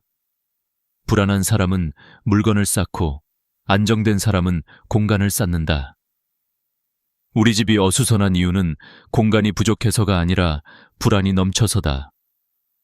물건을 버리면 불안이 따라 나가고 그 빈자리에 평안이 들어온다. 실제로 환경심리학 연구에 따르면 시야에 보이는 물건의 개수가 50% 줄면 스트레스 호르몬인 코르티솔 수치가 30% 감소한다고 한다. 정리는 정신 건강의 약이자 혈압약이다. 이제 당신에게 작은 도전을 권한다. 오늘 저녁 식사가 끝나고 싱크대 앞에 서서 비닐봉지 한 무더기를 꺼내라. 그리고 그중 단 10개만 남기고 모두 버려라. 처음에는 손이 떨릴 수도 있다. 나중에 필요하면 어떡하지? 라는 생각이 들 것이다. 하지만 일주일 뒤 당신은 놀라게 될 것이다. 아무 일도 일어나지 않았기 때문이다. 불편하지 않다. 오히려 공간이 넓어지고 마음이 시원하다. 이 단순한 경험이 필요 없는 걱정의 실체를 깨닫게 한다. 나는 결핍 공포를 이기는 또 하나의 방법을 제안한다. 장바구니 하나를 항상 가방에 넣고 다니는 것이다. 접이식 장바구니 하나면 마트에서 봉투를 받을 일도 없다. 장바구니를 펴는 그 순간 당신은 불안을 접고 실천을 편다. 그리고 그 장바구니는 당신의 자존감이 된다. 나는 준비된 사람이다. 비닐봉지 정리를 마친 사람들은 공통적으로 이렇게 말한다. 이상하게 공기가 달라요. 그 말은 단지 황희 때문이 아니다. 불필요한 것이 사라지면 집이 숨을 쉰다. 그리고 그 숨결이 사람의 마음을 부드럽게 만든다. 당신의 집도 마찬가지다. 봉투와 종이 가방을 정리하는 일은 단순한 청소가 아니라 불안을 치유하는 작은 의식이다. 나는 이 과정을 10개의 평온이라고 부른다. 10개만 남긴다는 결심이 10배의 평온으로 돌아온다. 그리고 그 평온은 가족들에게도 전염된다. 손주가 방문했을 때 깨끗이 정리된 부엌을 본다면 그는 말없이 배운다. 할머니는 물건보다 질서를 사랑하는 분이구나. 이것이야말로 가장 따뜻한 유산이다. 이제 봉투와 종이 가방을 줄였다면 다음 단계로 나아갈 시간이다. 하지만 다음에 마주할 것은 단순히 공간을 차지하는 물건이 아니다. 그것은 집 안 어딘가에서 지금 이 순간에도 폭발을 준비하고 있는 진짜 위험한 존재들이다. 나는 지금 당신의 서랍 속 잊힌 전자제품들을 떠올리고 있다. 오래된 휴대폰, 고장난 충전기, 사용하지 않는 케이블들. 그것들이 어떤 위험을 품고 있는지 아는 사람은 거의 없다. 다음 이야기는 바로 그 숨겨진 폭탄에 관한 것이다. 이제 서랍 깊숙한 곳으로 들어가 보자. 그곳엔 우리가 잊고 사는 작은 시한폭탄들이 잠들어 있다. 10년 전 쓰던 휴대폰, 켜지지 않는 카메라, 그리고 어디에 쓰는지도 모를 케이블 더미들. 겉보기엔 단순히 낡은 전자제품일 뿐이지만 그 안에는 불안과 위험, 그리고 우리가 놓지 못한 시간의 조각이 섞여 있다. 나는 이 장면을 볼 때마다 사람의 기억이 얼마나 집요하게 물건에 매달리는지를 느낀다. 이 안에 사진이 있을지도 몰라. 나중에 고치면 쓸 수 있겠지. 혹시 필요할 때가 있을지도 몰라 라는 생각이 우리를 붙잡는다. 그러나 그 순간부터 집은 창고로, 마음은 과거의 감옥으로 변한다. 실제로 매년 전국에서 수백 건의 화재가 이런 낡은 배터리 때문에 발생한다.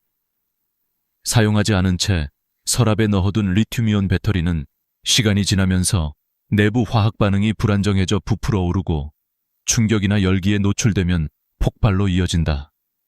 2022년 서울 강남의 한 아파트에서 발생한 화재 역시 원인은 오래된 휴대폰 배터리였다. 사용하지도 않았던 기기가 그저 놓여 있었던 것만으로 집 한 채를 잿더미로 만들었다. 하지만 사람들은 여전히 버리지 못한다. 이유는 단순하다. 혹시나라는 단어 때문이다. 이 혹시나는 세월이 쌓인 두려움이다. 나이 들수록 우리는 새로운 것을 배우는 대신 잃어버릴까 두려워한다. 그래서 옛날 전화기의 작은 화면 속 연락처 하나, 오래된 카메라에 남은 기억 한 장이 쉽게 손에서 떨어지지 않는다. 하지만 기억은 물건에 갇히지 않는다. 진짜 기억은 우리가 누군가를 떠올릴 때 그 사람의 목소리와 냄새, 그날의 빛으로 되살아난다. 낡은 기기는 그 기억의 껍질일 뿐이다. 껍질을 버려야 내용이 살아난다. 나는 얼마 전 70대의 이 할아버지를 만났다. 그분은 10년 전에 돌아가신 아내의 휴대폰을 아직 가지고 있었다. 그 안에 사진이 있을까봐 버릴 수가 없어요. 그는 매년 배터리가 조금씩 부풀어 오르는 것을 보면서도 두려움과 그리움 사이에서 망설였다. 나는 조심스럽게 말했다. 그 안의 사진은 이제 당신의 기억 속에서 더 선명합니다. 그리고 그와 함께 통신사 센터로 가서 데이터를 복구하고 휴대폰을 공장 초기화했다. 기기를 반납하고 나오던 그분의 손은 떨렸지만 눈빛은 편안했다. 이제야 보내줬어요. 그 한마디가 잊히지 않는다. 버린 건 물건이 아니라 미련이었다. 전자제품 정리는 절대 아무렇게나 해서는 안 된다. 플라스틱 쓰레기통에 버리면 중금속과 화학물질이 토양과 물을 오염시킨다. 한국 대부분의 아파트에는 소형 폐가전 수거함이 있다. 또한 통신사 대리점에서는 휴대폰을 무료로 회수하고 개인정보를 완전히 삭제해준다. 데이터가 남아있을까 불안하다면 공장 초기화를 요청하라. 배터리가 부풀어 오른 기기는 절대 집안에 두지 말고 불연성 용기에 담아 맡겨야 한다.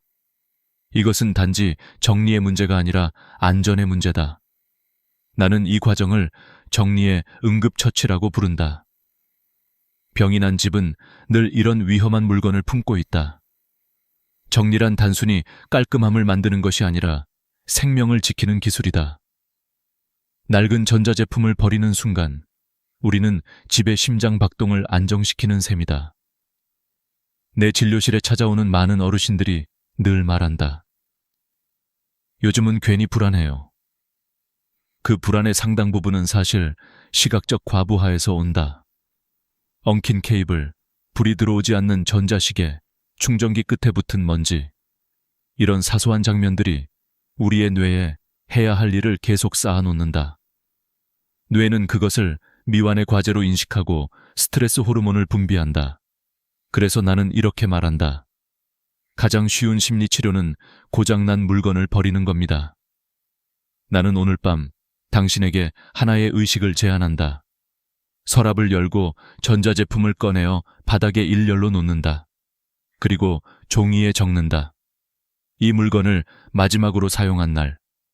만약 1년 이상 사용하지 않았다면 그건 더 이상 당신의 물건이 아니다. 그건 단지 과거의 그림자일 뿐이다. 사용할 수 있는 것은 기증하고 작동하지 않는 것은 수거함에 맡겨라. 그 순간 당신의 마음도 숨을 쉬기 시작할 것이다. 케이블은 그 다음 단계다. 아마 서랍 속엔 정체불명의 선들이 엉켜 있을 것이다. 어느 전자제품의 선인지도 모른 채 우리는 그것을 풀지도 못하고 다시 묶는다. 그 엉킨 선은 우리의 머릿속 복잡함을 닮았다. 나는 전선 정리의 법칙을 3가지로 정리했다. 첫째, 사용 중인 기기에 개수만큼만 전선을 남긴다. 둘째, 매칭되지 않는 전선은 사진을 찍어 기록하고 버린다. 셋째, 남은 전선은 케이블 타이로 묶고 라벨을 붙인다. 이 단순한 행위만으로도 서랍은 1-3로 줄어든다. 정리를 마친 후 느껴지는 변화는 놀랍다. 그동안 보이지 않았던 바닥이 드러나고 바람이 흐른다. 무엇보다 마음이 가벼워진다. 사람들은 말한다. 버리면 허전할까봐 두려워요. 하지만 진실은 그 반대다. 버리면 채워진다. 새로운 공기, 새로운 에너지, 새로운 평온. 정리란 채움의 시작이다. 이제 당신은 3번째 문을 통과했다. 약통을 비웠고 비닐봉지를 덜었으며 서랍 속에 위험한 전자제품을 보내줬다. 그런데 아직 끝이 아니다. 다음에 마주할 것은 훨씬 더 친숙하고 더 무섭다. 매일 손에 쥐지만 우리가 그 위험을 모르는 물건, 바로 반찬통이다. 당신의 주방 속 그 익숙한 플라스틱 용기들이 사실은 가장 가까운 적일지도 모른다. 이제 그 이야기를 시작해보자. 주방의 문을 열면 언제나 익숙한 풍경이 펼쳐진다. 반짝이는 유리컵, 냉장고 안의 반찬통, 서랍 속에 쌓인 뚜껑 없는 용기들. 우리는 매일 이 풍경 속을 지나가며 아무렇지 않게 살아간다. 그러나 그 평범함 속에 숨어있는 위험을 아는 사람은 드물다. 오래된 플라스틱 반찬통, 변색된 용기, 스크래치가 깊게 새겨진 통들은 단순히 낡은 주방 도구가 아니라 건강을 해치는 보이지 않는 적이다. 환경 호르몬, 즉 내분비계 교란 물질이 그것이다. 2년 이상 사용한 플라스틱 용기에서는 미량의 비스페놀 A가 음식으로 스며들 수 있다. 이 물질은 체내 호르몬 균형을 깨뜨리고 특히 노인들에게는 혈압과 혈당 조절에도 영향을 미친다고 알려져 있다. 나는 병원에서 건강 상담을 할 때 종종 묻는다. 혹시 주방에 오래된 플라스틱 통이 많으신가요? 대부분의 어르신들은 미소를 지으며 대답한다. 있지요. 아까워서 못 버려요. 그러나 그 아까움이야말로 우리의 몸을 서서히 병들게 하는 이유다. 색이 변하고 냄새가 밴 반찬통은 아무리 뜨거운 물로 씻어도 완전히 깨끗해지지 않는다. 그 안쪽의 미세한 스크래치 사이에는 대장균과 살모넬라균이 숨어 산다. 눈에 보이지 않으니 괜찮다고 생각하지만 그것은 마치 균을 가족 식탁 위에 초대하는 것과 같다. 나는 어린 시절 어머니가 쓰시던 반찬통을 기억한다. 투명했던 통이 점점 누렇게 변하고 뚜껑은 맞지 않아 고무줄로 묶여 있었다. 그 통 안에는 매번 된장국이나 김치가 들어 있었고 어머니는 늘 말했다. 이 통은 오래 써서 정이 들었어. 그 말이 따뜻하게 들렸지만 지금 생각해보면 정은 통이 아니라 손맛에서 비롯된 것이었다. 플라스틱은 시간이 지나면 변하고 그 변색은 세균의 그늘을 감춘다. 정리 전문가들은 주방 정리를 시작할 때 반드시 첫 손에 잡아야 할 것이 반찬통 정리라고 말한다. 이유는 단순하다. 눈에 띄게 변하기 때문이다. 반찬통을 버리고 유리 용기나 스테인리스 용기로 바꾸면 주방의 공기가 달라진다. 냄새가 사라지고 손이 닿는 느낌이 다르다. 무엇보다 음식을 꺼낼 때의 기분이 달라진다. 유리통은 깨끗하고 단단하다. 그 투명함이 마음까지 투명하게 만든다. 나는 이 과정을 투명함의 실험이라 부른다. 하루에 한 번 유리 용기를 꺼내 음식을 담고 그 옆에 오래된 플라스틱 통을 놓아본다. 같은 반찬이라도 그릇이 다르면 맛이 다르다. 그것은 단순히 시각적인 착각이 아니다. 심리학적으로 투명한 용기에 담긴 음식은 더 신선하고 믿을 수 있게 느껴진다고 한다. 정리란 시각의 재교육이다. 눈이 바뀌면 마음이 바뀌고 마음이 바뀌면 삶이 바뀐다. 반찬통을 정리하는 가장 쉬운 방법은 햇빛 테스트다. 용기를 창가에 들고 빛에 비춰본다. 투명도가 떨어지고 흐릿하게 보인다면 수명이 다한 것이다. 손톱으로 긁었을 때 자국이 쉽게 나면 그것 또한 버려야 한다.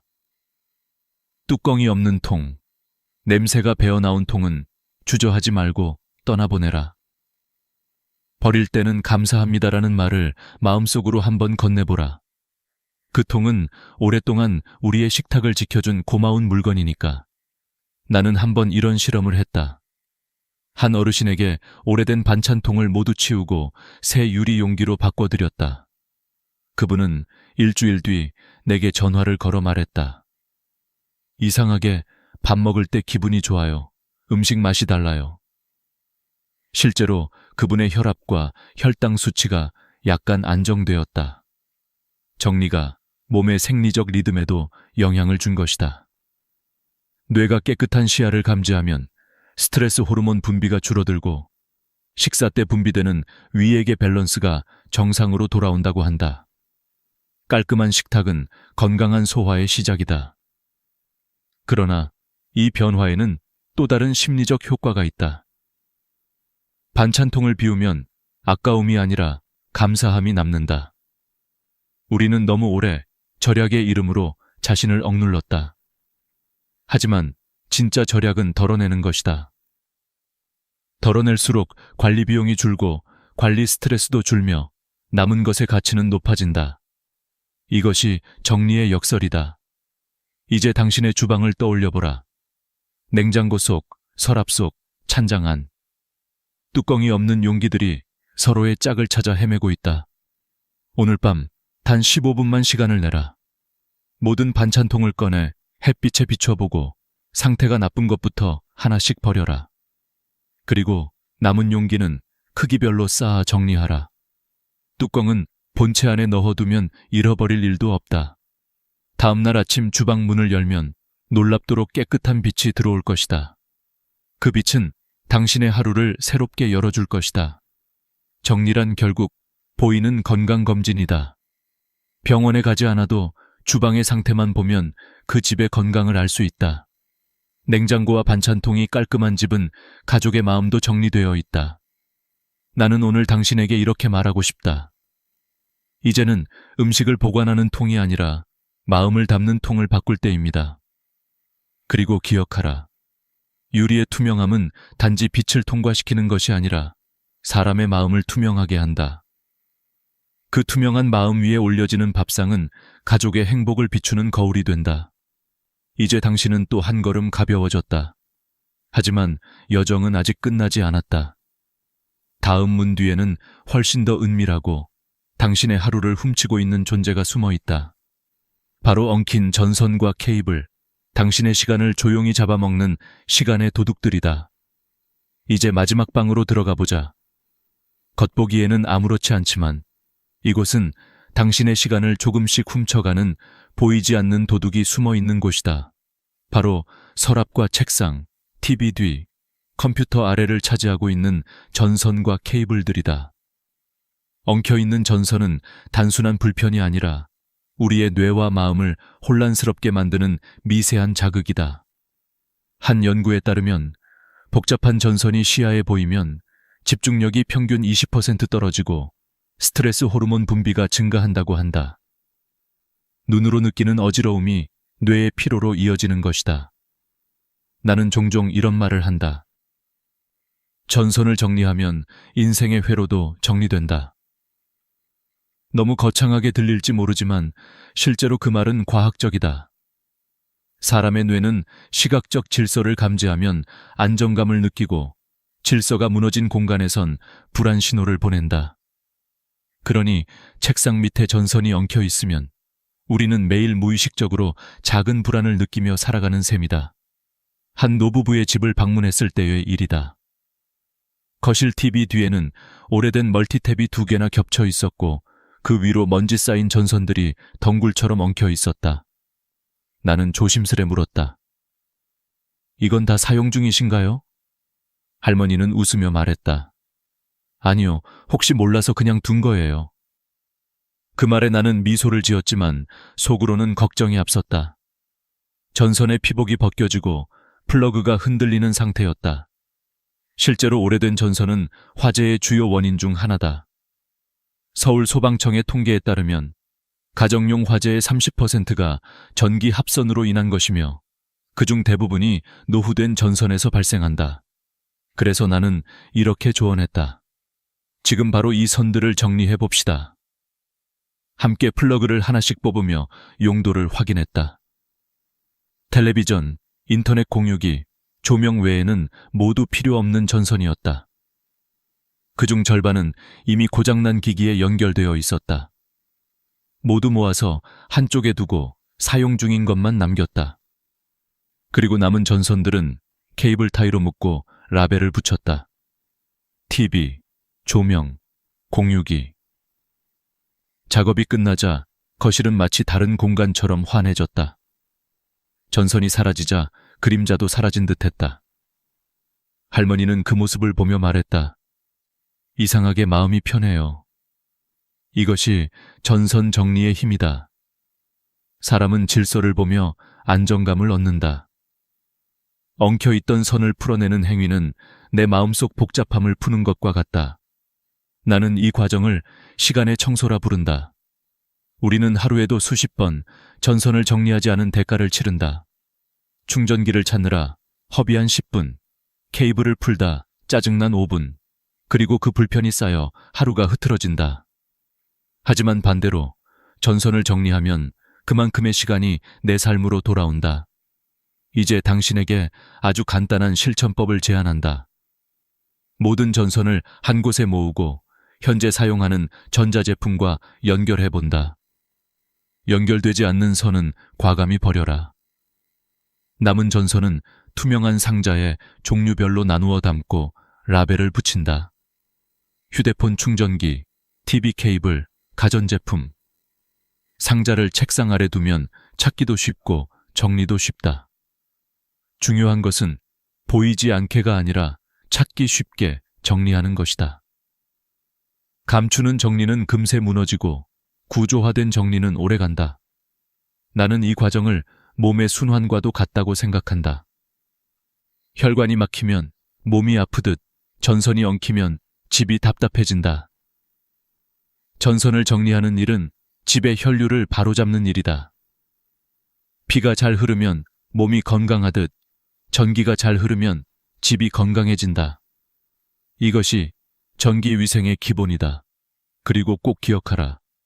전선을 정리하는 일은 혼자서도 충분히 할 수 있지만 가족과 함께하면 더 큰 의미가 있다. 손주와 함께 전선을 풀고 필요한 선만 남기며 이건 할아버지가 쓰던 거야 라고 이야기해보라. 정리 속에 세대가 연결되고 그것이 가족의 대화가 된다. 나는 마지막으로 이렇게 말하고 싶다. 정리는 단순히 물건을 버리는 행위가 아니다. 그것은 시간을 되찾는 기술이다.